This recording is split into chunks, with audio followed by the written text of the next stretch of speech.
নমস্কার বন্ধুরা, আরও একটা নতুন রেসিপির ভিডিওতে আপনাদের সবাইকে স্বাগত। আজকে তৈরি করছি ঝিঙের একটা নিরামিষ রেসিপি, যেটা ভাত, রুটি, পরোটা, লুচি সবের সাথেই দারুণ ভালো লাগবে। আর খুব কম উপকরণের সঙ্গে থাকবে একটা স্পেশাল মশলা, যেটা দিলে এই রেসিপির স্বাদ হবে দুর্দান্ত। তো আসুন দেখে নিই রেসিপিটা। আর এটার জন্য কিন্তু খুব বেশি পরিমাণে সবজিও লাগবে না। আমি মাত্র দুটো ঝিঙে আর একটা একটু বড় সাইজের আলু নিয়েছি। আলুটা ভালো করে ধুয়ে খোসা ছাড়িয়ে কেটে নিয়েছি। আর ঝিঙেটা পুরোপুরি খোসা ছাড়াইনি, একটু শিরের খোসাগুলো ছাড়িয়ে নিয়েছি। বাকিটা এইভাবে এখন 4 ভাগ করে কেটে এরকম লম্বা লম্বা পিস করে নিয়েছি। আর কোয়ার্টার কাপ মুগ ডাল, মানে হাফ কাপেরও হাফ মুগ ডাল আমি ভালো করে ধুয়ে জল ঝরাতে রেখেছি। এখন কড়াইতে গরম করতে দিয়েছি সর্ষের তেল। তেলটা গরম হয়ে গেলে প্রথমে আলুর টুকরোগুলো দিয়ে দিয়েছি, আর সামান্য লবণ হলুদ দিয়ে একটুখানি ভালোভাবে ভেজে নেব। আলুটা কিন্তু পুরোপুরি সেদ্ধ হয়ে যাওয়া পর্যন্ত ভাজার দরকার নেই, মোটামুটি অর্ধেক সেদ্ধ হবে এই পর্যন্ত ভেজে নেব। একটু সোনালি কালার চলে এসছে দেখুন। এখন আলুটা উঠিয়ে রাখবো। কড়াইতে ওই তেলেই দিয়ে দিচ্ছি 1 চা চামচ মতো পাঁচফোড়ন। পাঁচফোড়নটা সামান্য ভাজা ভাজা হয়ে এলে দিয়ে দিচ্ছি দুটো শুকনো লঙ্কা। শুকনো লঙ্কা ভাজা আর পাঁচফোড়ন ভাজা সুন্দর গন্ধ বেরোয় গেলে আমি কেটে রাখা ঝিঙেগুলো দিয়ে দেবো, আর সামান্য সময় নাড়াচাড়া করে নেব।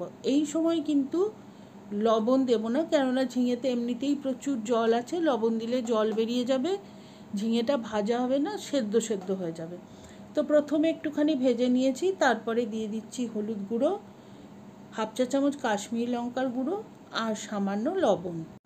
আবারও কিছু সময় নাড়াচাড়া করে নিচ্ছি। ঝিঙেটা বেশ নরম হয়ে যাবে, একটু আকারে কমে যাবে, তখন আমি এর মধ্যে দিয়ে দেবো ওই জল ঝরিয়ে রাখা মুগ ডালটা। মুগ ডালটা দিয়ে ভালো করে ঝিঙের সাথে আমি মিশিয়ে নেব, আর নাড়াচাড়া করে মুগ ডালটা বেশ একটুখানি ভাজা হয়ে যাওয়া পর্যন্ত রান্না করব। আঁচ কিন্তু এখন মিডিয়ামে আছে। দেখুন ডালটা ভালোভাবে ঝিঙের সাথে মিশে গেছে আর বেশ ভালোভাবে ভাজা হয়ে যাচ্ছে। এখন দিয়ে দেবো ভেজে রাখা আলুর টুকরোগুলো।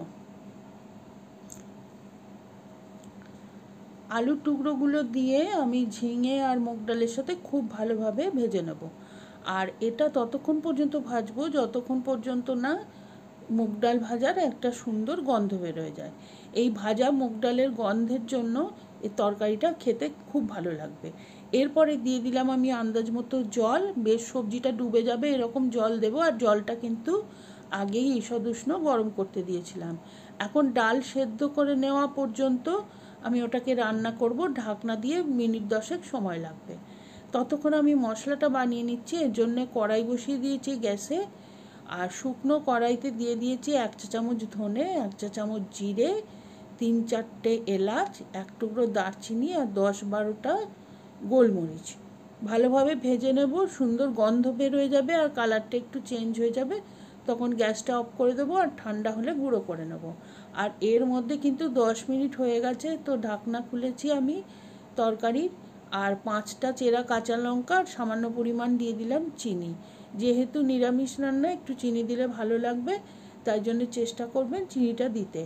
আর এখন ডাল কিন্তু সেদ্ধ হয়ে গেছে, আর আমার ক্যামেরাটার কোনো অসুবিধার জন্য এখানে লাইটটা খুব বেশি লাগছে।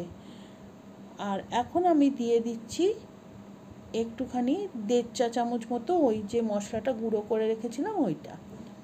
সব কিছু খুব ভালো করে মিশিয়ে নিয়ে 2 মিনিট মতো রান্না করে নিয়ে গ্যাসটা অফ করে দেব।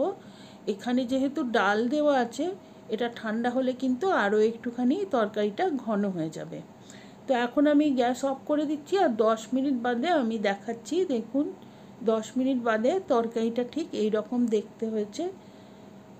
কালারটাও অনেকটা চেঞ্জ হয়ে গেছে, আর কতটা ঘন হয়ে গেছে দেখতেই পাচ্ছেন। এখন কিন্তু এই তরকারিটা সার্ভ করার জন্য একদম তৈরি।